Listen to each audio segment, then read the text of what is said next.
ಎಲ್ಲರಿಗೆ ಸ್ವಾಗತ. ಎಲ್ಲರೂ ಖುಷಿಯಾಗಿರಿ, ಎಲ್ಲರೂ ನಗ್ತೀರಿ. ಇದು ದೂರ ಟ್ರಾವೆಲಿಂಗ್ ಮಾಡುದು. ಕರ್ನಾಟಕ ರಾಜ್ಯದ ಉಡುಪಿ ಜಿಲ್ಲೆಗೆ ಒಂದು ಟ್ರಾವೆಲಿಂಗ್ ಮಾಡುದು. ಉಡುಪಿ ಜಿಲ್ಲೆಯಲ್ಲಿ ಒಂದು ಐಲ್ಯಾಂಡ್ ಉಂಟು. ಆ ಐಲ್ಯಾಂಡ್ ಹೆಸರು ಸೈಂಟ್ ಮೇರೀಸ್ ಐಲ್ಯಾಂಡ್ ಅಂತ. ಅಲ್ಲಿ ಇವತ್ತು ಹೋಗುದು, ಅಲ್ಲಿಯ ಬಗ್ಗೆ ಇವತ್ತು ಮಾತಾಡುದು. ಒಂದು ಕಮೆಂಟ್ ಬಂದಿತ್ತು ನನ್ನ ಮನೆಯಲ್ಲಿ ಅಂತ. ನನ್ನ ಮನೆ ಕರ್ನಾಟಕ ಕೇರಳ ಬಾರ್ಡರ್ ಅಲ್ಲಿ ಕಾಸರಗೋಡು ಎಂಬ ಏರಿಯಾದಲ್ಲಿ ನನ್ನ ಮನೆ. ಇವತ್ತು ನಾವು ಅದರ ಬಗ್ಗೆ ಮಾತಾಡುವ, ಸೈಂಟ್ ಮೇರೀಸ್ ಐಲ್ಯಾಂಡ್ ಬಗ್ಗೆ ಮಾತಾಡುವ ಬನ್ನಿ.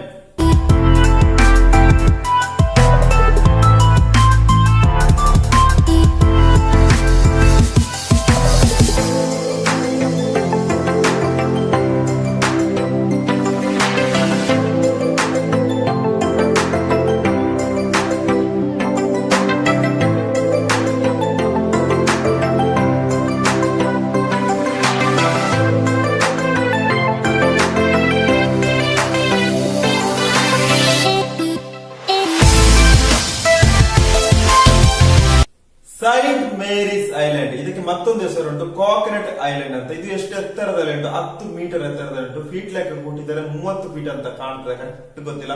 30 ಫೀಟ್ ಎತ್ತರದಲ್ಲಿ ಉಂಟು. ಹಾಗೆ ಇದಕ್ಕೆ ಸ್ವಲ್ಪ ವಾಯ್ಸ್ ಓವರ್ ಕೊಡ್ತೇನೆ, ಬನ್ನಿ.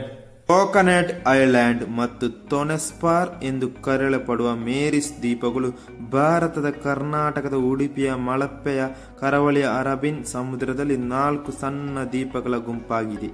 ಅವು ಸ್ತಂಭಾಕಾರದ ರೈಲೋಟಿಕ್ ಲಾವಾದ ವಿಶಿಷ್ಟವಾದ ಭೂವೈಜ್ಞಾನಿಕ ರಚನೆಗೆ ಹೆಸರುವಾಸಿಯಾಗಿದೆ. ಸೈಂಟ್ ಮೇರೀಸ್ ಐಲ್ಯಾಂಡ್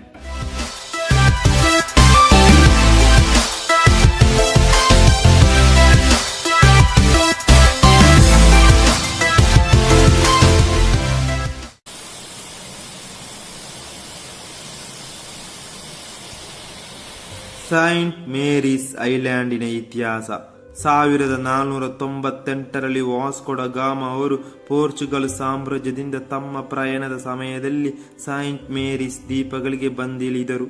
ಅವರು ಒಂದು ಶಿಲುಬೆಯನ್ನು ಸರಿಪಡಿಸಿದರು ಮತ್ತು ಈ ದ್ವೀಪಗಳಲ್ಲಿ ಒಂದಕ್ಕೆ ಪೋರ್ಚುಗೀಸ್ ಭಾಷೆಯಲ್ಲಿ ಓ ಪಾಂಡ್ರವೋ ಡಿ ಸೈಂಟ್ ಮೇರಿಯಾ ಎಂದು ಹೆಸರಿಸಿದರು. ಇದು ಕನ್ಯಾ ಸೈಂಟ್ ಮೇರಿಗೆ ಸಮರ್ಪಣೆಯಾಗಿದೆ. ಜೀಸಸ್ ಕ್ರಿಸ್ತ ತಾಯಿ, ಕ್ಯಾಲಿಕೇಟ್, ಕೋಝಿಕೋಡ್ ಹೀಗೆ ತೆರಳುವ ಮೊದಲು ಮಲಬಾರ್ ಪ್ರದೇಶ ಇಂದಿನ ಕೇರಳ ರಾಜ್ಯವಾಗಿದೆ.